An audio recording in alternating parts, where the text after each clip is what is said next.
2 linggo ang nakalipas. Maaga pa lang ay umalis na sina Kent at Mara. Nagpunta sila sa isang bar sa likod ng Mega Mall.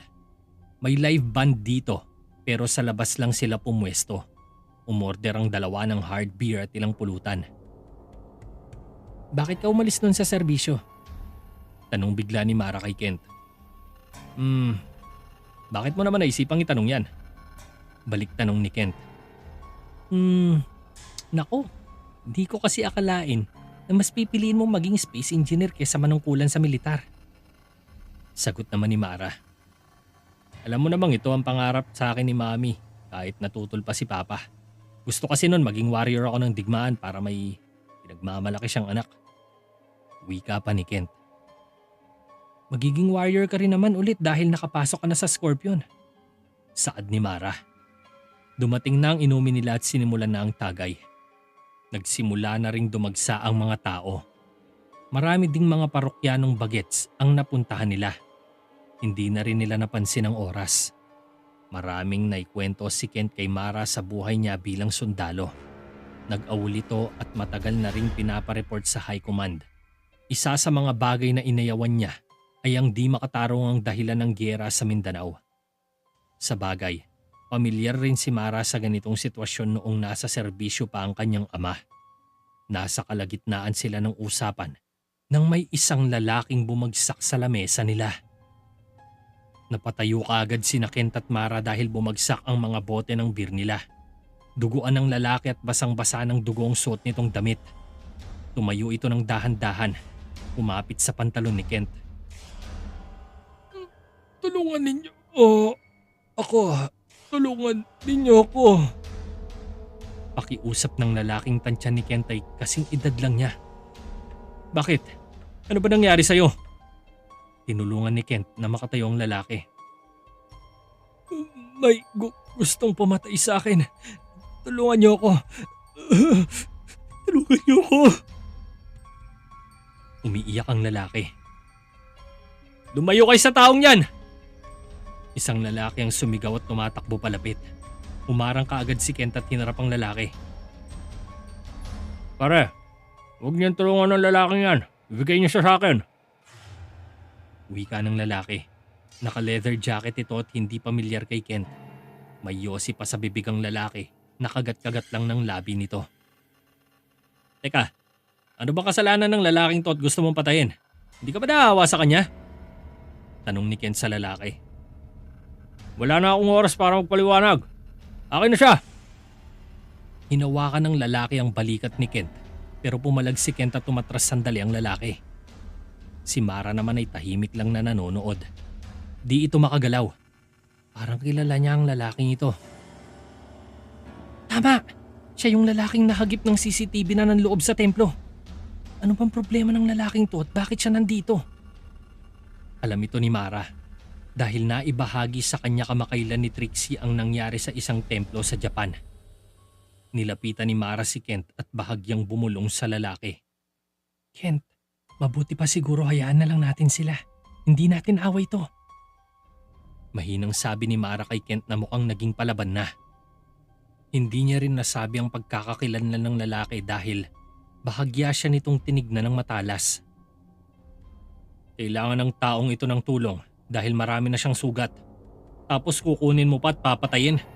Hindi ako papayag sa gusto mong mangyari, pare." Wika ni Kent at tila seryosong kausap ang di pa kilalang lalaki ni Kent. "Hindi mo kilala ang lalaking yan. Hindi mo alam ang sitwasyon. Kaya ibigay mo na siya sa akin." Sagot naman ng lalaki. Kung ayaw ko," anas ni Kent. "Hindi mo pa kilala ang kinakalaban mo, pare." Wika ng lalaki. "Shit, parang may trouble pang mangyayari dito ah." Bulong ni Mara. "Nathan!" Tumakbo ang isang babae. Napatingin dito si Mara. Mukhang chinita ang itsura ng babaeng maputi. Mukhang Hapon pero tiyak niyang Pinay din to. Hindi pinalapit ng lalaki ang kasamang babae. "Wala akong pakialam kung anong alitan ninyo, pero mahina na ang lalaking to." Saad ni Kent. "Sino ka ba? Bakit makikialam ka nang di mo away?" Tugon ng lalaki. Ako, si Ken Polo, at hindi ko hahayaang may aapihin sa harapan ko. Mabilis na sumuntok si Kent sa lalaki. Nagulat si Mara sa liksi ni Kent. Nanlaki ang mga mata ni Kent. Sinalo lang ng kamay ng lalaki ang suntok niya. Medyo napaatras ito pero napigilan pa rin ang lakas ng sapak ni Kent. Ngumiti pa ito sa kasamang babae.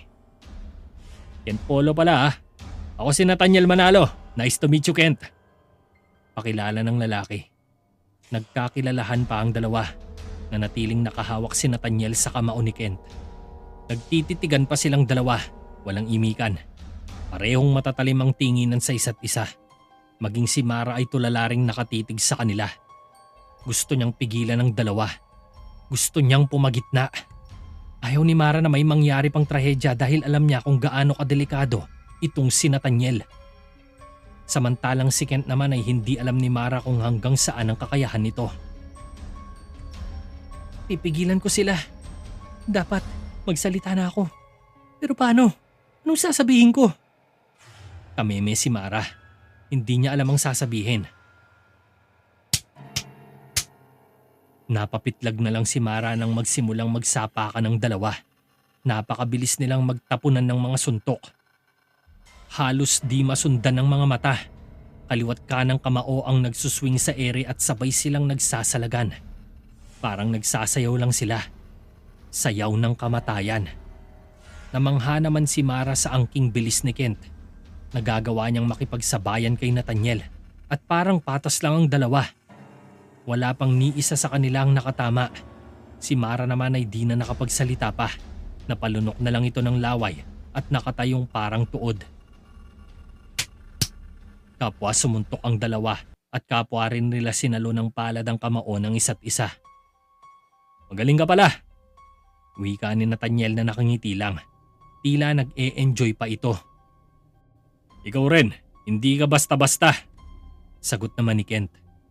Tulad ng sinabi ko, hindi mo alam kung sino ang binabangga mo. Dagdag pa ni Nathaniel. Ganun ba? Sumipa si Kent gamit ang kanang paa. Tumama ito sa bandang bewang ni Nathaniel pero nasalag pa rin ang braso. Dumiretso pa ang paa sa itaas at sumipa ng pangalawa. Pinuntirya ang gilid ng mukha ni Nathaniel. Yumuko si Nathaniel at nag-round kick sa ibaba. Tinamaan ang paa ni Kent sa pa-slide na round kick at nabuwal ito. Pero hinablot ni Nathaniel ang damit ni Kent. Hindi siya natumba pero nakabitin lang ito dahil sa pagkakahawak ni Nathaniel sa t-shirt niya. Nakangiti na naman si Nathaniel. Tatawa-tawa ka pa ha? Hinawi ni Kent ang kamay ni Nathaniel. Nabitiwan siya nito. Sumugod si Kent at sumuntok ulit gamit ang kanang kamao. Umatras ang ulo ni Nathaniel at nakaiwas ito pero humabol pa ang siko ni Kent at tinamaan ang panga ni Nathaniel. Nanlambot ang mga tuhod ni Nathaniel. Kinuwelyuhan nito ni Kent at inangat. Kasunod ang mga serya ng suntok sa sikmura at dibdib.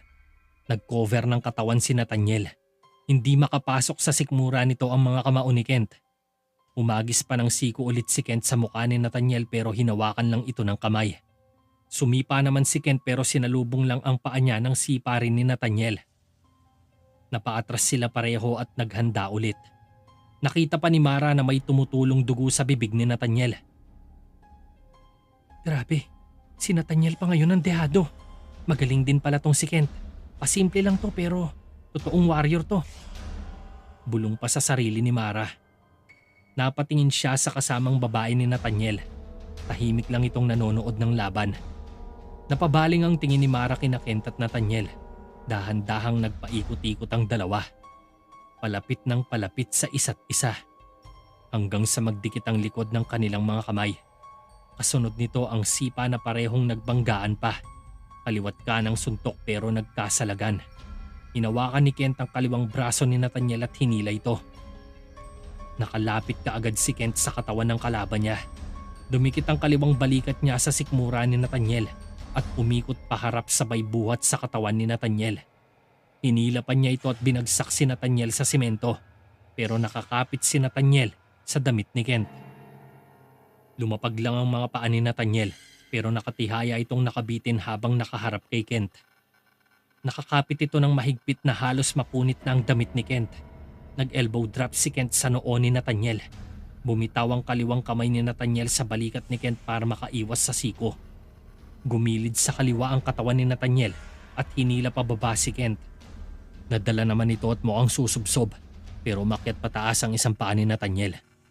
Tumama sa bumbunan ni Kent ang paa ni Nathaniel. Nakabitaw ang kalaban ni Kent at napaatras naman siya. Napakamot sa ulo si Kent.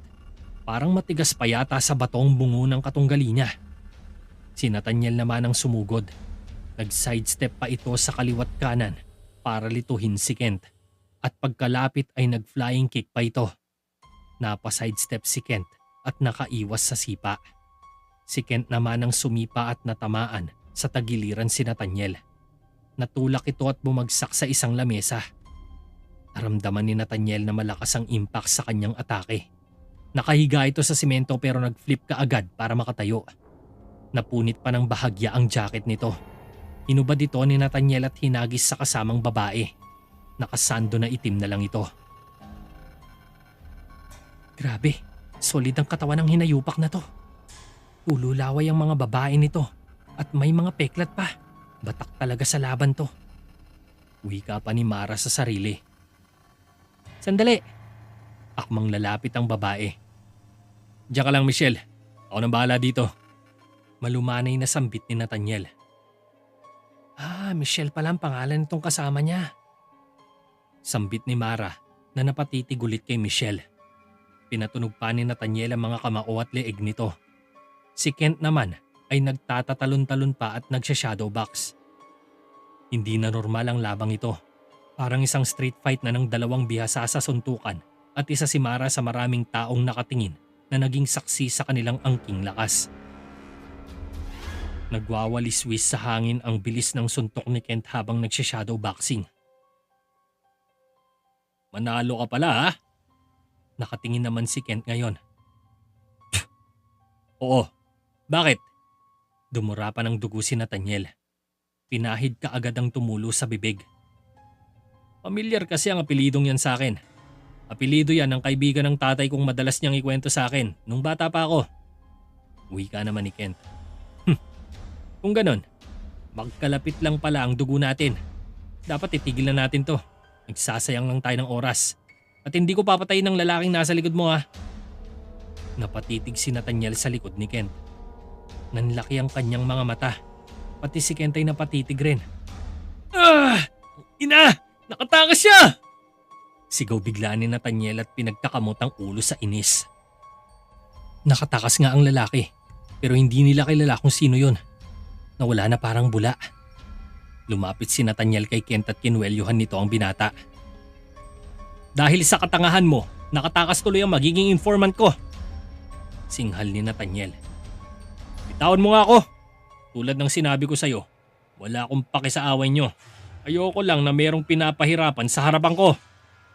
Inawi ni Kent ang kamay ni Nathaniel. Mahabol pa natin siya, Nathan. Wika naman ng babae na nasa likod lang ni Nathaniel. Hindi man lang ito umiimik habang nakikipaglaban sa kanyang kasama. Alam mo ba ang ginawa mo? Pinatakas mo ang isang taong makakapagsabi kung nasaan ang demonyong yon. Sigaw ni Nathaniel. Sinong demonyo? Pagtataka ni Kent. Bakit ko ba sinasabi sa iyong mga confidential na bagay? Bahala ka na nga dyan. Michelle, tara na. Napa-facepalm si Nathaniel sa kakulitan ni Kent. Para silang nasa sitcom mag-usap. Parang may koneksyon sa isa't isa pero di pa nila alam kung ano. Mabilis tumakbo palayo ang dalawa. Napabuntong hininga naman si Kent at napaupo sa silya. Dito na lumapit si Mara. Hinimas-himas pa ni Kent ang braso niya. Okay ka lang ba? Tanong ni Mara. Ang sakit sumuntok ng Nathaniel na yon. Dismayadong saad ni Kent. Ang yabang mo talaga. Naku, halika na nga at kausapin natin ang manager ng bar. Babayaran pa natin sigurong damage dito. Umuwi na rin tayo baka kung ano pang trouble ang abuti natin. Pangamba ni Mara. Pasensya na talaga Mara, nadamay ka pa. Paumanhin ni Kent. Ngumiti lang si Mara. Hindi gaanong nalasing si Mara dahil sa di inaasahang pangyayari. Hindi niya rin inaasahang ganun na pala kagaling sa suntukan si Kent. Bihasang bihasa na. Delikado pala kung kakalabanin nito. Baka mabugbog lang nito ang kalaban. Nathaniel. Nagising si Beatrice mula sa mahimbing niyang pagtulog. Inangat niya ang ulo niyang nakapatong sa desk. Tinignan ang oras at nagulat siyang 2:00 na pala ng hapon. Shit! Tumayo kaagad ito at nagpunas ng muka at nag-ayos. Nagmamadali. Late na ito sa briefing ng kanyang team. Ilang taon na rin simula nang makapagtapos siya at makatungtong sa police force.